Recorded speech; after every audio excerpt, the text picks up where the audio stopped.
guys, welcome to another Calc Bricks review, where today we'll be looking at the Lego set 9525 Pre Vizslas Mandaloeian Starfighter based off the Star Wars Clone Wars.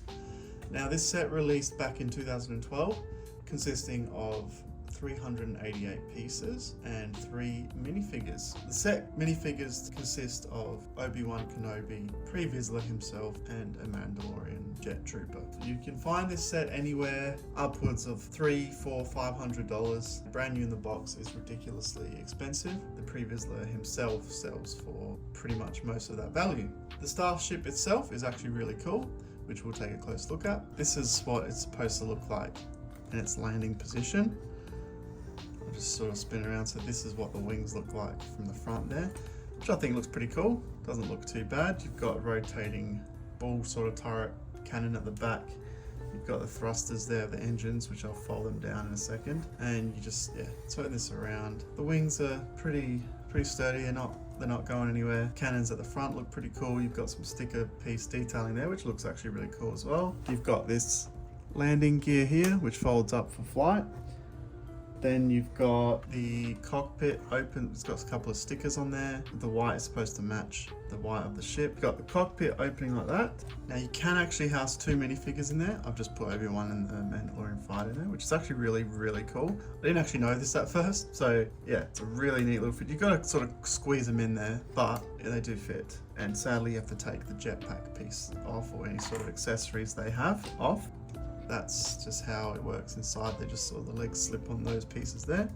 Another neat little play feature you've got here, well obviously this sort of rotates. The whole set's really cool, except the one sort of flimsy part is these sort of, well we're saying that now, it's not too bad, but these tend to come off pretty easily.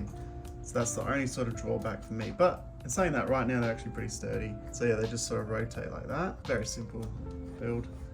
Now here you've got this little compartment that opens there. Now I believe that black spot there is supposed to be for the dark saber. That slots in there, storage, which is pretty cool. You're going to fit one lightsaber in there, so you can't fit Obi-Wan's as well. But then as well, you've got the little compartment at the bottom, which opens up and it contains a little box in there, which I guess you can put guns or whatever you want to put in there. Fold that back up, close that up, and yeah, looks pretty cool.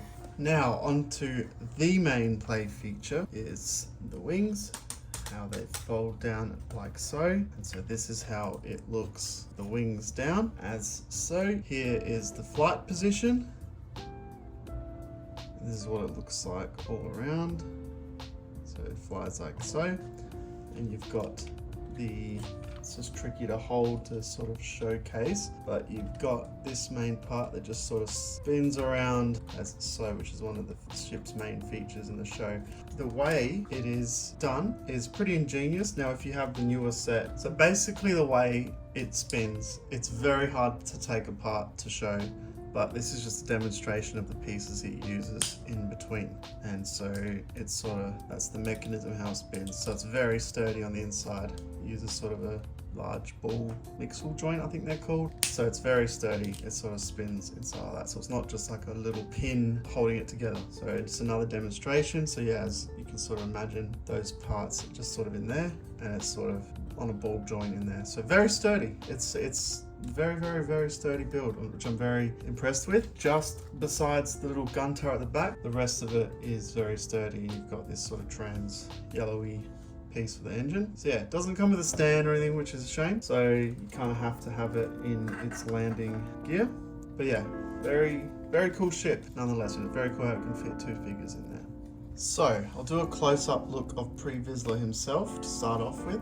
Really cool exclusive details. You've got the printing on the Mandalorian helmet, and you've got the exclusive pauldron, which is very expensive in its own right. You've got the jetpack there, no arm printing on the side, but it is an exclusive leg and torso print, and you've got the very basic dark saber build with a normal lightsaber hilt and a black sort of lightsaber piece. Here's a look at him without his lightsaber or jetpack. I've kept a pauldron on, and he actually comes with this hairpiece, which is used for Emperor Palpatine as well.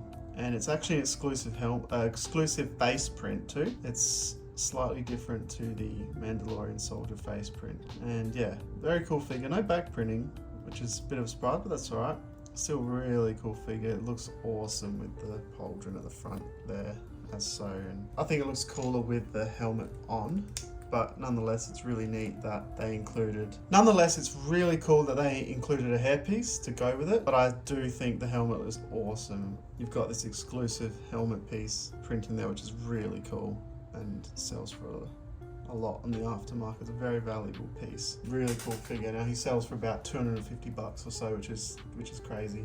Now here's a quick look at the other two minifigures this set contains. Here's your Mandalorian trooper that comes with a battle pack, so he's not very expensive, only like $2 to $5. You've got Obi-Wan Kenobi Clone Wars version, who's about $10. The face on the trooper looks very similar to Pre Vizsla, but it's actually not the same. So if you weren't really a Lego purist or anything like that, you wouldn't really be able to tell the difference.